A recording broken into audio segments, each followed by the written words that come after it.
এবারের বিশ্বকাপের সবচেয়ে ভয়ঙ্কর দল এখন ফ্রান্স। আর্জেন্টিনাকেও ছাড়িয়ে গেছে কিলিয়ান এমবাপ্পের দল।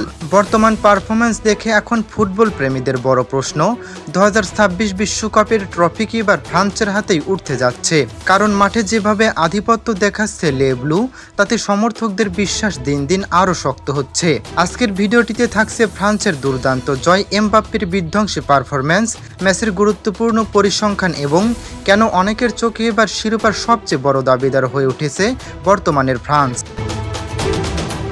2026 ফিফা বিশ্বকাপের রাউন্ড অফ 32-এর নকআউট ম্যাচে সুইডেনকে 3-0 গোলে উড়িয়ে দিয়ে শেষ 16 নিশ্চিত করেছে ফ্রান্স। নিউ ইয়র্কের মেটলাইফ স্টেডিয়ামে শুরু থেকে ম্যাচের নিয়ন্ত্রণ নিজেদের হাতে রাখে দিদিয়ের দেশর দল। পুরো ম্যাচে ফ্রান্সের বল দখলে ছিল 61%, যেখানে সুইডেনের ছিল মাত্র 39%। শুধু বলের নিয়ন্ত্রণেই নয়, আক্রমণেও ছিল একচ্ছত্র আধিপত্য।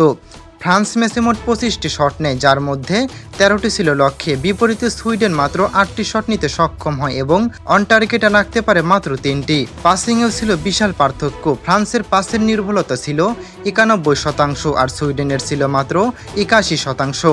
এই ম্যাচের সবচেয়ে বড় নায়ক ছিলেন অধিনায়ক কিলিয়ান এমবাপ্পে। প্রথমার্ধের যোগ করার সময় নিজের প্রথম গোল করেন তিনি। এরপর 74তম মিনিটে আবারও জালের দেখা পেয়ে জোড়া গোল পূর্ণ করেন তিনি।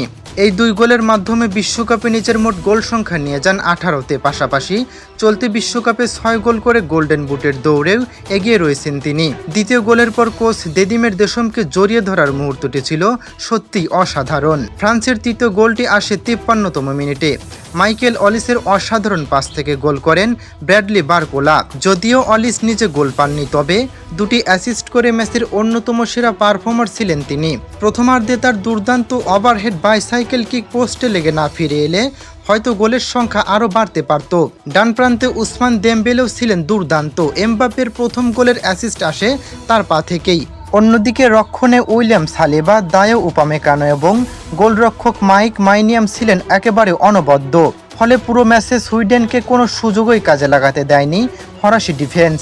অন্যদিকে সুইডেন শুরুতে কিছুটা ইতিবাচক ফুটবল খেললেও সেই ধারাবাহিকতা ধরে রাখতে পারেনি।